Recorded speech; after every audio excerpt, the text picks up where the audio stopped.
Okay, right. He's still being grumpy with me now. But today, the race, you're on the second row. I'm in a great mood. Good.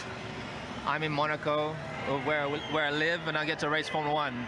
So there's no reason to be grumpy. These kids, the Save the Kids, the Starlight Foundation kids over there. Yeah, I'm just chilled, man.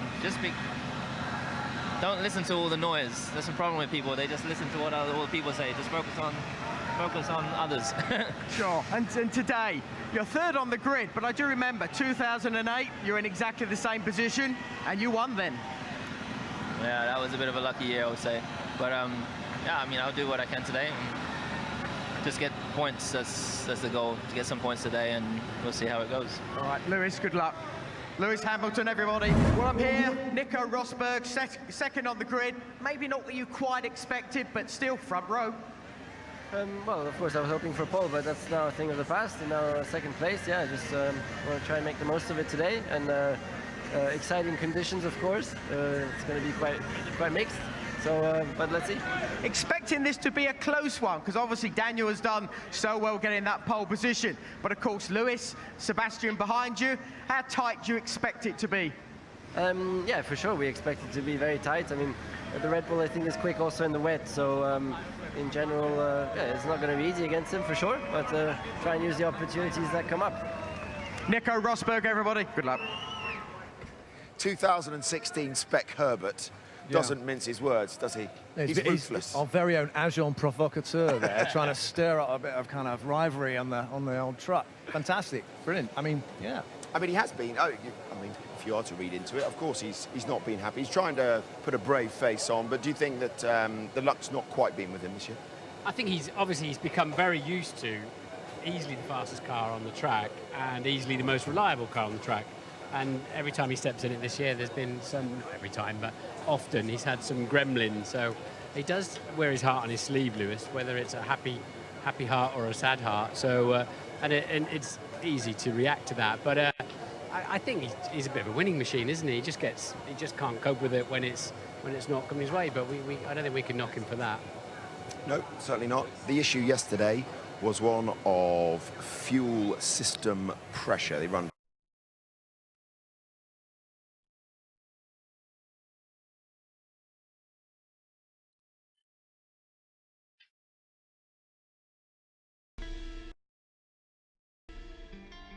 After an incredible Premier League And Ferrari. If they come together, I mean, Lewis has been quoted as saying they may get to a situation, being that they are under a little bit more pressure from the other teams, that we will get a number one and number two driver. It'll be team orders. I don't think Mercedes are close to having to do that at the moment. But yeah, I think if one got well clear, which Nico is moderately clear at the moment, you would say, and suddenly Red Bull started winning all the races, they would have to take the right decision for the team. At the end of the day, the drivers are employees of the team, highly paid employees for that matter. But for today, the general consensus is that in recent times, Red Bull's quicker than Mercedes in the rain, and Mercedes in turn is quicker than Ferrari in the rain. So I think they know they've got their hands full, whatever the conditions. Now, we all know this track like the back of our hands. It hasn't changed much over the years. Here's a few facts you might not know about the streets of Monaco. Here's Ted.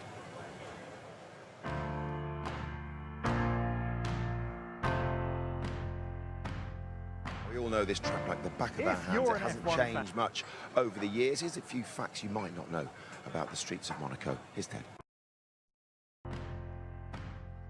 We all know this track like the back of our hands. It hasn't changed much over the years. Here's a few facts you might not know about the streets of Monaco. Here's Ted.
And of course, you can't come to Monaco without remembering the events of a couple of years ago and the superstar in the making that we lost, of course, Jules Bianchi. And tributes abound in the pit lane. On the nose cone, front pillars of the Manor car, of course, used to be the Marussia team.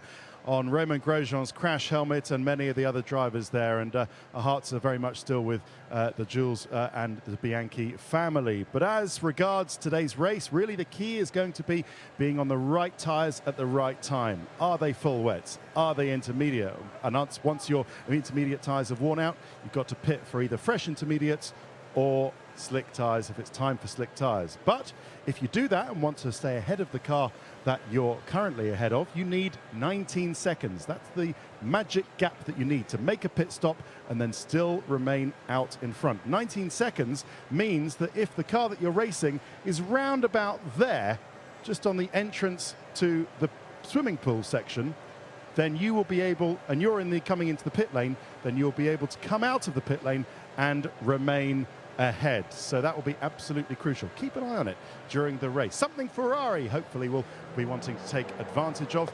And here is Sebastian Vettel with John. Well, will Sebastian Vettel here? Sebastian, tricky conditions, but are you sort of thinking, actually, this might play into my hands?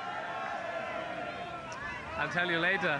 I don't know yet. How can I possibly know now? I mean, for sure, if you're not at the very, very front, then these conditions can help you. Equally, it's very slippery around here, and you know there's also risk involved. But that's why we're here. That's why we go racing, I guess. So yeah, but you're comfortable in these conditions, aren't you? I hope you're right. Yes. No, I don't mind. It's very slippery, very easy to do a mistake. But on the other hand, makes this circuit more exciting in terms of